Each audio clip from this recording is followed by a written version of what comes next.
Hello there, my name is Ben and welcome back to Play the Game Central. So this video is going to be about blood. I've been wanting to make this video for a long time. You hear Boop and I talking about this idea in our Extinction Live playthrough very briefly, but we didn't mention much about it, but I wanted to make this video a while back, but we had this information about the next game come through and so we focused on that for a while. But now I'm back to make this video, and this video is not future-proof. It's not some mystical thing that will eventually be in the next, well, it might be, you know, it's a good idea, and so hopefully it is in the next game. But here's my idea for a new type of perk purchasing system. So, as you know, in zombies, you kill zombies to get points and use those points to buy whatever you want, including perks, guns, that kind of stuff. So that's or equipment and things like that.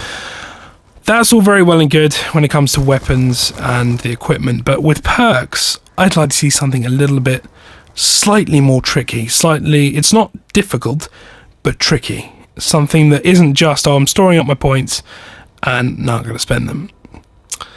Now, imagine this. In fact, first of all, for those of you who played Moon, think back to Moon, to the Easter egg and filling up the quota of souls by the MPD. Think of that and then use that in your mind to transfer to what I'm just about to say. I think that very similarly to the Easter egg in Origins, where if you have the fire stuff, you have to kill zombies around the three ash, so the three of, or is it four furnaces, and to power up to get through to the next puzzle.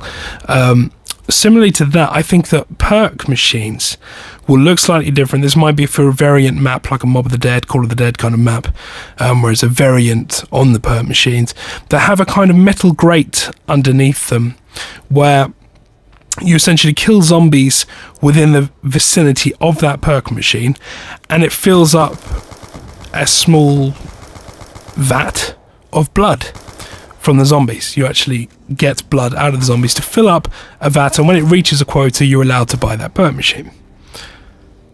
That sounds really simple, especially if it's something like Quick Revive, which is very cheap. And obviously, if it's something like Mule Kick, it's going to take a much longer time to fill that up than it is Quick Revive. But it sounds easy, sounds good. But imagine this: you're on round 30 or 40 or whatever you can get to, 25 even, doesn't matter.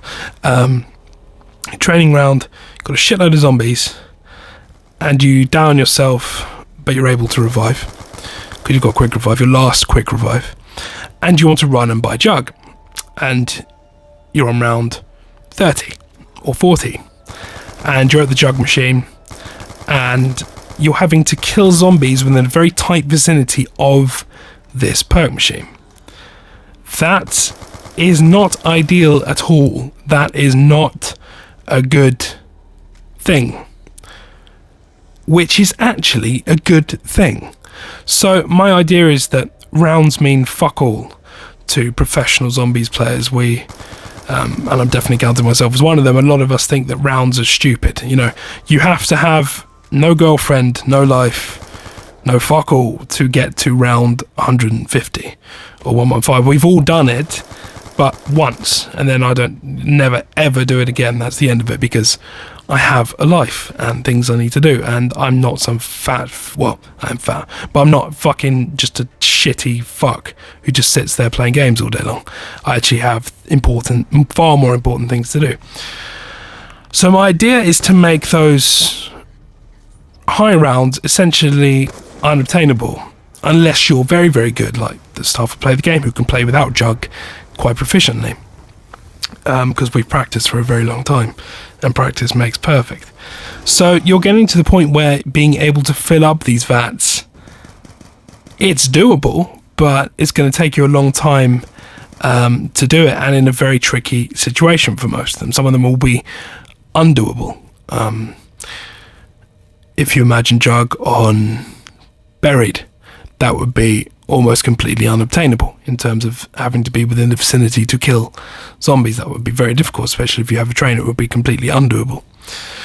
So that's my idea, is to make this kind of blood vat system of being able to afford perks. What do you think? Are there flaws in this? You know, there are flaws in it, but there are flaws in points. You know, it's only when Extinction came around with the cap on points that I thought, why the fuck isn't that in zombies? That's such a good idea, to have a cap on points. That's a brilliant idea. You know, you get so many points in really easy maps like Buried, Origins, that are just stupidly easy maps, that it's just pointless. It's pointless having that many points. So having a cap might be an idea, and that's a future video I'm going to make as well, about a slightly alternative version of the cap. But I must say that the one thing about these perks is that over time, and I mean a very long period of time, that blood that's kept in that vat will secrete out. So you will have to keep topping them up. If you're in a hot spot, you'll have to keep going around to the perk machines. Every now and then, I mean, it would take maybe an hour to completely run out, so it's not the most challenging thing ever. But I didn't want it to just be once you filled it up to that quota. So say you buy a jug, then you want to fill it up again just in case you get downed. That's fine, you can fill it up again, but it will slowly start to sink out over maybe an hour's time, to the point at which there's none left, so that as soon as you get downed, you can't just run back to the machine and buy it. You have to kill zombies by that machine. That was the premise for my idea. This is the blood system for perks, and if you like the video, please leave a like. I hate asking for them, but fuck it. I thought it was quite a good idea, and if we can get this to those lovely motherfuckers over there at Treyarch, then beauty, beauty. Cheers, guys. Have a sweet day. Au revoir, mon ami.